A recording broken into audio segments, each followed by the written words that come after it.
Welcome to the Wealth is in the Details podcast. In this podcast, financial planner Peter Raskin helps families and business owners understand and prepare for their wealth journey. Along the way, thoughtful and detailed planning can provide clarity and confidence as clients confront a multitude of financial decisions. Listen in as Peter shares stories and insight into people's wealth journeys. Now, let's get into today's podcast. Hello and welcome to Wealth is in the Details with Peter Raskin from Raskin Planning Group. Today, the podcast is entitled Focus on the Controllable. Good morning, Peter. How are you? I'm great, Eric. How are you? Doing fantastic. We are well into 2019 now, and I think this is a great title, Focus on the Controllable, because the things that are out of our control, well, that's just it. They're out of our control. There's nothing we can do about it. So what brought on this podcast today? Well, we're often talking to clients about their financial goals, and they always focus on the question, do I have enough money to retire? Mm-hmm. Are they on target? Are they saving enough? Are they doing okay relative to others? And our response is, we don't really know. Yeah. We don't know until we really understand their goals. Yeah. And their goals should be focused on what are they spending now and how much will they spend in retirement. That's the object of this podcast, is focus on the controllable, and the controllable to me are living expenses. Mm-hmm. So we have clients that have plenty of assets to meet their goals through age 100. And then we've got other clients that have 4 or 5 times as much and aren't able to meet their goals. And it's really all about their spending. Yeah. I mean, the lifestyle plays a huge part in it, and each person's going to be different on what they truly want to do for those last 30, 40, 50 years. Exactly. And I think it's also important to stress that I think it's really difficult to invest your way out of excessive spending. Mm-hmm. And so investing isn't necessarily the solution for those clients that are 50 plus, those that are close to retirement, just because investment returns are just too unpredictable. Yeah. The clients will have to take on too much risk, and those higher returns may or may not take place. Clients could be disappointed. It may work out just fine, but it's a definite gamble. And really, do you really want to go to a casino to help you meet your retirement objectives? Most of our clients say no. Yeah. Love the buffet, but that's about the only thing that I'll do at a casino. Right? You and me both. Yeah. So the whole idea of comprehensive planning and the process is to answer that question, can we meet our objectives now and in the future? In order to answer that question, we just have to build a financial model, a projection that looks right now at your current situation and then projects that circumstance into the future. Mm-hmm. So it's an attempt to gauge if you're on the right path. And the analogy I use is crossing the ocean in a boat. We know the direction we want to go, at least we think we do, Mm-hmm. and we need to make certain assumptions about winds, currents, and weather. And if you're the captain of this ship, I think you'll be spending a lot of your time reassessing those variables on a constant basis to make sure you're headed in the right direction. Yeah, absolutely. And in today's world, this ship is loaded with lots of sophisticated technology like GPS, weather software that's going to help you track weather. And that really helps guide you. Just like in your personal situation, if you're the steward of your family's financial future, you probably want to do the same thing. Are you heading in the right direction? Mm-hmm.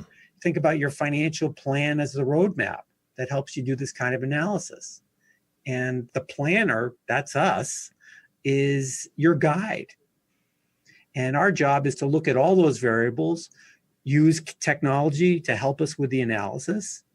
And for the personal client, the personal situation, the variables are really assets, liabilities, future income, future expenses.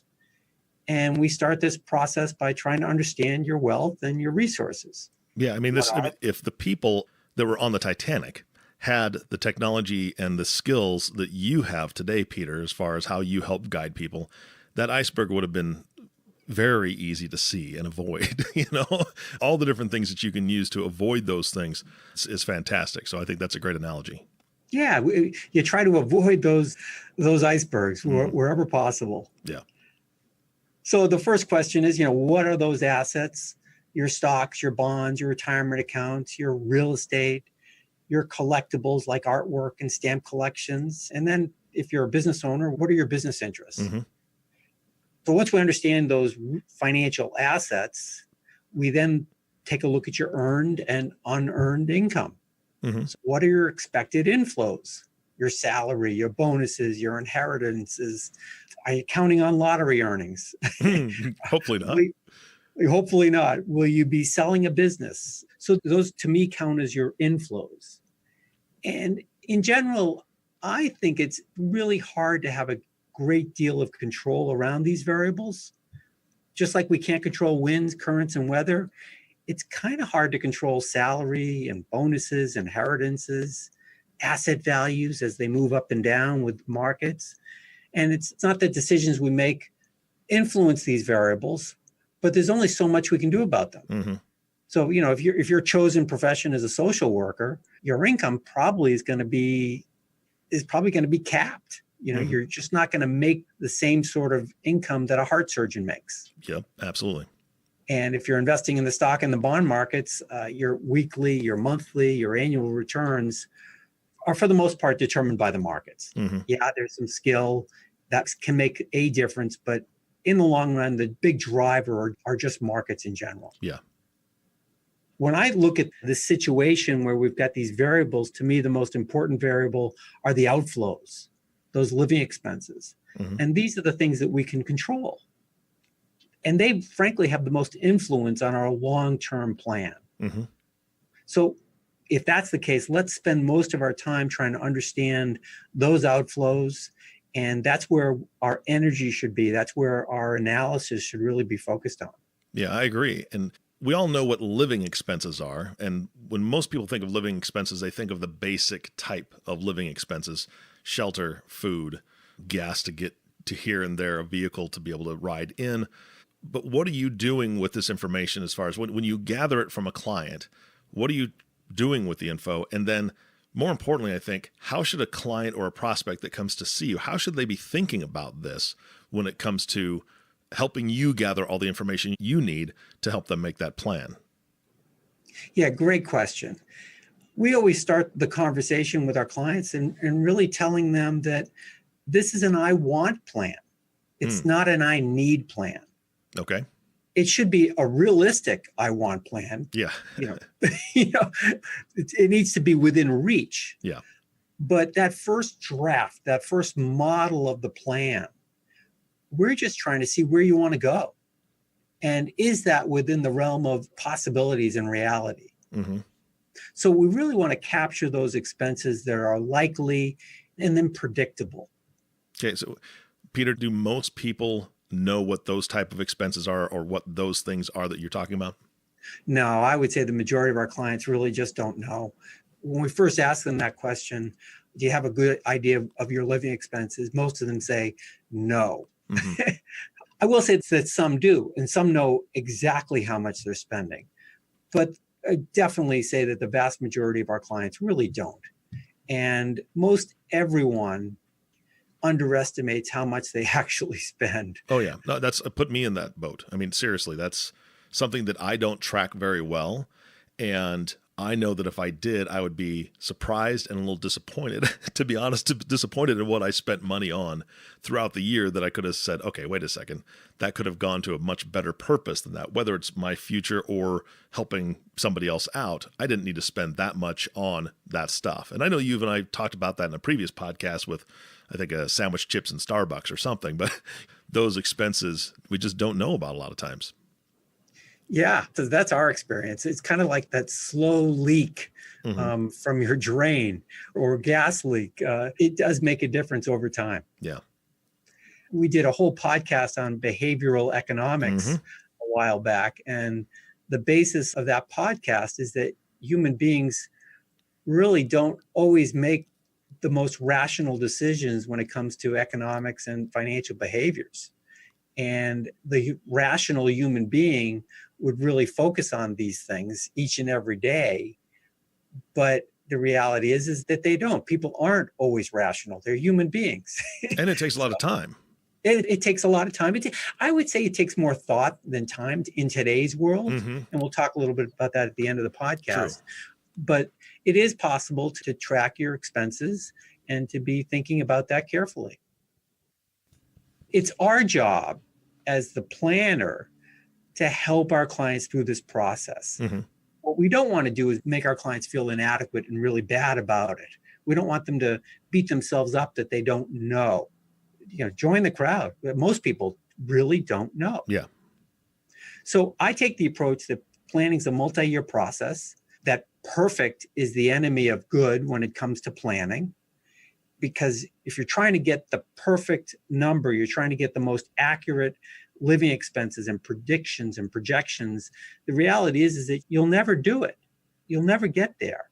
So the reality of planning for most of our clients is, especially in that first year, we're trying to generate a plan, a model that's really good enough and uses assumptions that are reasonable.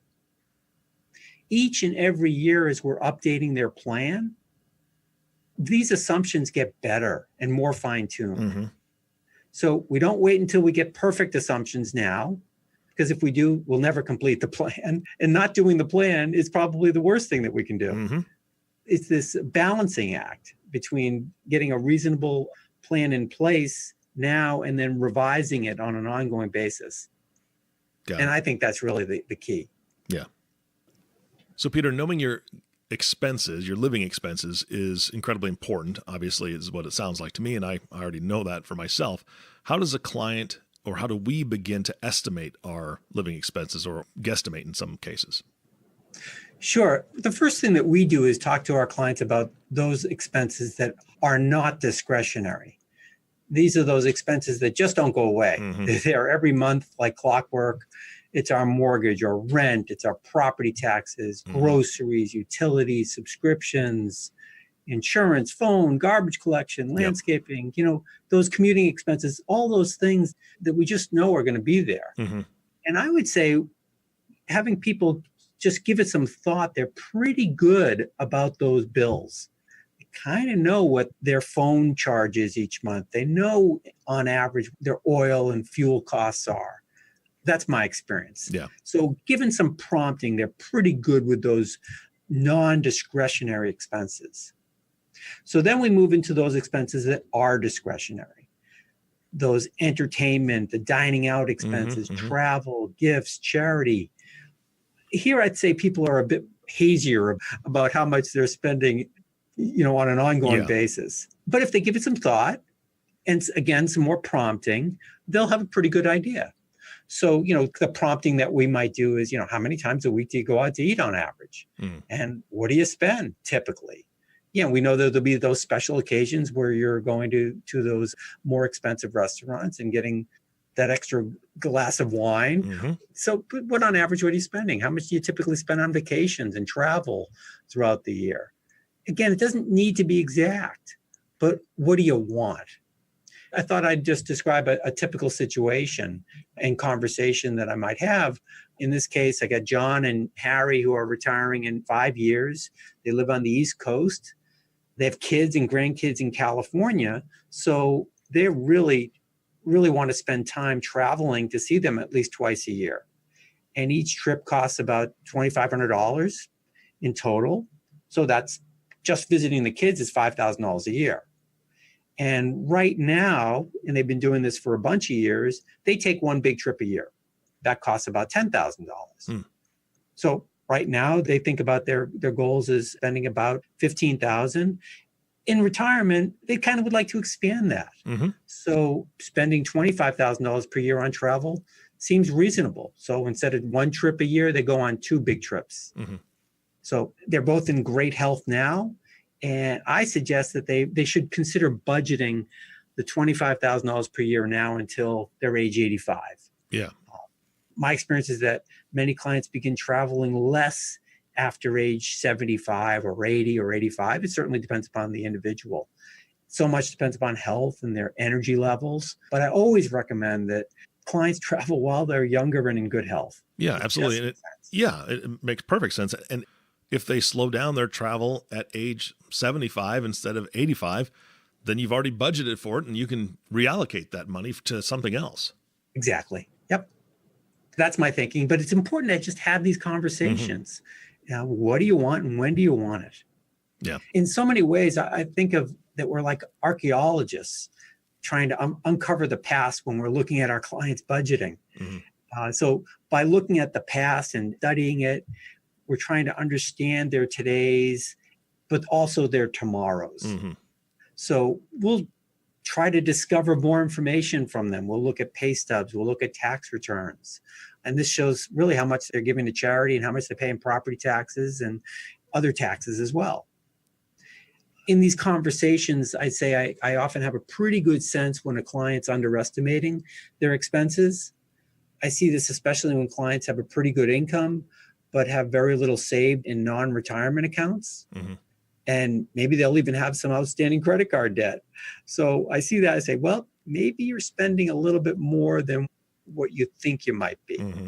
So you're telling us your income is X, your living expenses are Y, but that means you should have Z available to save. And where is it? Yeah, exactly.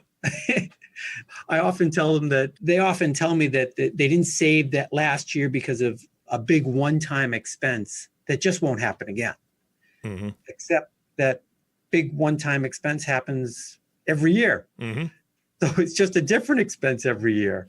Maybe it's the new kitchen, the landscaping project, the new car, the wedding, or maybe it's helping a child who's unemployed or underemployed or going through a divorce. It just seems like there's always something Yeah. for a lot of these families. Now, you hit right to the heart of things with me, Peter, because right now I am redoing an entire kitchen and redoing hardwood floors. I have a second house that there was a lot of damage, so we pulled the carpet out, and the original hardwood floors from 1903 are in there. So I'm redoing the hardwood floors. I'm so excited about it. What I'm not excited about is the cost of what it's going to cost me to do the kitchen and then the house that I currently live in. We have projects lined up. So how do you help people realize that there are going to be other things, these big expenses that aren't just the one-time expenses that happened that last year, that they're going to be ongoing? Yeah, this is hard. We call these non-recurring expenses, which are often recurring. Yeah, exactly. They're typically unplanned. So people typically don't have that long list. Hmm. They just, in their mind, they're thinking about what they want. But these things make a huge difference in the planning assumptions. So again, part of the discovery working with a client is asking them, well, what about housing projects? You don't have anything planned right now, but what do you really want? We have to dig a little deeper to find that information. Hmm. What about the new windows or the new roof or the new hardwood floors, like you mentioned? What about that master bath after the college expenses are taken care of? Will that kind of pop up to a priority? Hmm. So we even talk about those things that are likely to happen, but are really unplanned right now, like a wedding for a child Hmm. or other celebrations in their cash flow planning. Might they have parents or siblings that need financial support? Are their kids living on the financial edge of independence? What happens if there's a hiccup there? Will they bail them out? Yeah. So these are cash flow liabilities that are out there. We want to capture them some way, somehow. We want to have that discussion. Hmm. We want to include new car purchases. People buy new cars. They may lease cars forever, but then we should add that to the cash flow. If they're buying a new car every 5 to 10 years, we should add that to the cash flow. Hmm. So it's really important to look at both planned and unplanned, but probable expenses in your cash flow. Yeah. Let me talk for a few minutes about budgeting for those that have second homes. You mentioned that. Hmm. And I see this as a huge cash flow item for a lot of families, and they just haven't really accounted for it. I would say, and well, I should ask you, do you often spend more on your second home than you ever imagined you would? Right now, absolutely. Right now, I do. Yeah. Second homes are often the same expense of home ownership and maybe some extras. Do you need to hire an additional caretaker? Is insurance more expensive because you're on the water? Are property taxes more because you're living, in a different state? So we try to categorize those second home expenses separate from your other expenses. And we think it helps you make decisions. So will this second residence be sold when you're in your 80s? If you need to go into assisted living, for example. Yep. Will your children be able to afford those ongoing expenses of the property? Many kids really say they want to continue enjoying this property, but they may not be able to afford those expenses when the parents pass away. So it's a really important discussion to have with the kids. Is this how they should be spending their inheritance? Yeah. Peter, you wrote a white paper, and I know that it's on your website for people to access. It's 5 challenges when planning your wealth journey, and you talk about contingency planning. How does contingency planning affect clients when it comes to budgeting? Yeah, we ask clients to take this contingency plan exercise, and it's an attempt to help determine if we should consider adding additional unplanned expenses or contingencies to their plan. How likely is this event? Let's say a job loss or a business failure, a divorce, or a disability. And what's the possible outcome if this event occurs? Can you live with that outcome? And how important is that you plan for this risk?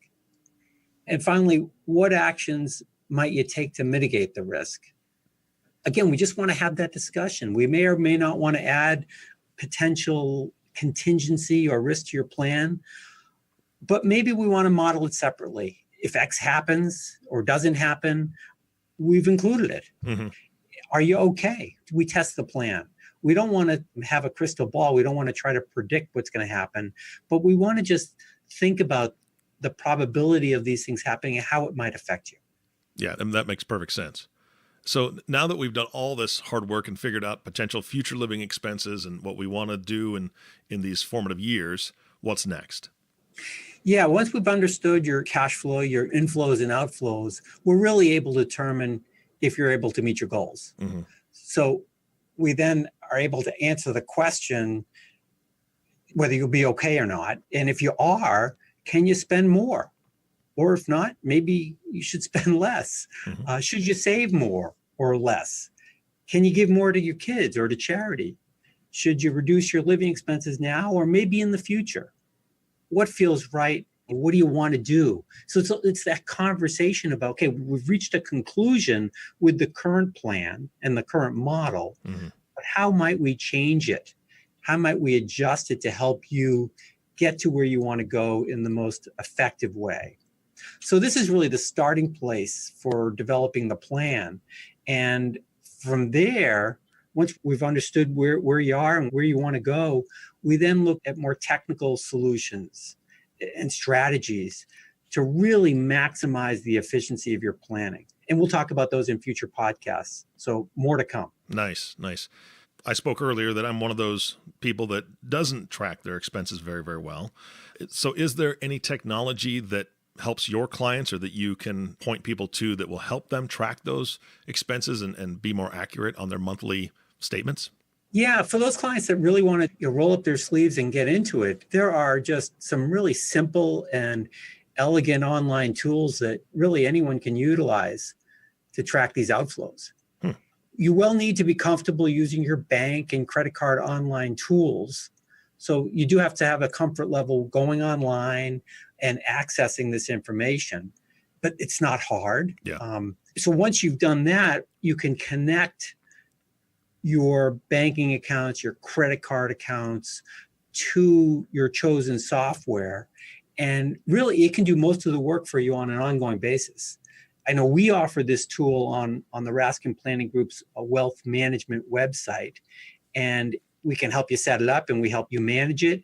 It really, once you're up and running doing it, you only would really want to commit, 10 to 20 minutes a week to keep things updated. So it's not really that much time if you do it right the first time. And that's where we come in. We really help you do it. So it's doable. It's not hard. You just have to really want to do it on an ongoing basis. And to me, for many of our clients, it gives them that sense of control. Mm-hmm. And that makes such a huge difference to their financial well-being. Yeah, absolutely. Do me a favor and just tell us the website so people can go and check it out. Yeah, it's raskinplanning.com. Fantastic. Anything else for today? That's it, Eric. I look forward to speaking to you soon again. Yeah, absolutely. I think it was a great podcast. Thank you, Peter, so much for your time. Thank you. All right. And thank you all for listening to the Wealth is in the Details podcast with Peter Raskin. If you have not subscribed to the podcast yet, please click the subscribe now button below. This way, when Peter comes out with a new podcast, it'll show up directly on your listening device. This will make it much easier to share these podcasts with your friends and family.